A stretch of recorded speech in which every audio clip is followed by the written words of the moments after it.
It's a lot more valuable to practice tattooing actual designs. You do a couple drills in the beginning to kind of get, a hang of the fundamentals. That's what we do with our students at Tattooing 101. We hook them up with drills in the beginning, and then we kind of graduate them onto like more complex designs that they can post on social media. And a lot of courses will focus mainly on realism. Doing lines is like, line work is the least forgiving technique, whereas shading with a mag, it is a lot more forgiving. When you actually go to start tattooing actual people, doing like a large realism tattoo is very different than doing it like on fake skin. A lot of the quote unquote money maker tattoos that you're gonna be doing, like, the walk-ins, the scripts, the symbols and stuff like that, that's all heavily like reliant on line work.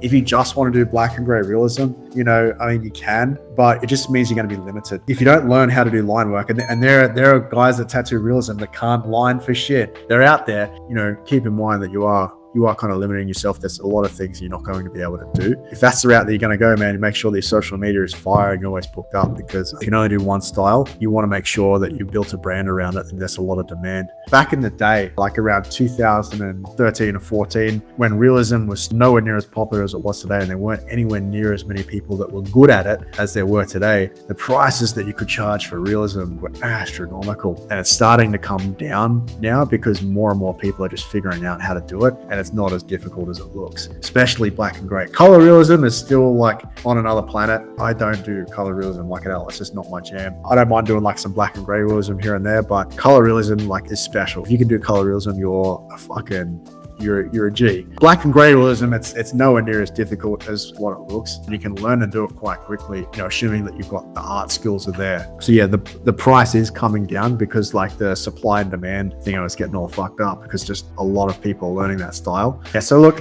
when it comes to picking a style or specializing, a neurosurgeon is always going to get paid more than a GP. Okay, so if you specialize in a style, you build a brand around it, like you're going to get way better at that style than someone that's like a generous, does like a little bit of everything. And it's going to protect you from like having to lower your prices to compete with people. And with social media, a lot of people are doing a lot more research before they pick an artist nowadays. Like they know a lot more about them before they ever set foot through the door. And people go for like a specialist. If they want an anime tattoo, they're going to go to the anime tattoo guy and not the dude that does everything. But you've got to balance what you want to do with where the demand actually is. It is so much easier to sell people what they want than to sell what you want to sell. Case in point, I used to do a lot of new school tattoos in a mining town in New South Wales, Australia. Guess what? Nobody fucking likes new school. So it didn't matter how good I got at it. Yeah, I didn't have a whole lot of clients in the beginning. And then once I started doing like a lot more black work, that's when I got a lot more clients. If you're in a city, like a big city, anime, you're going to do just fine. But if you're like in the middle of Alabama,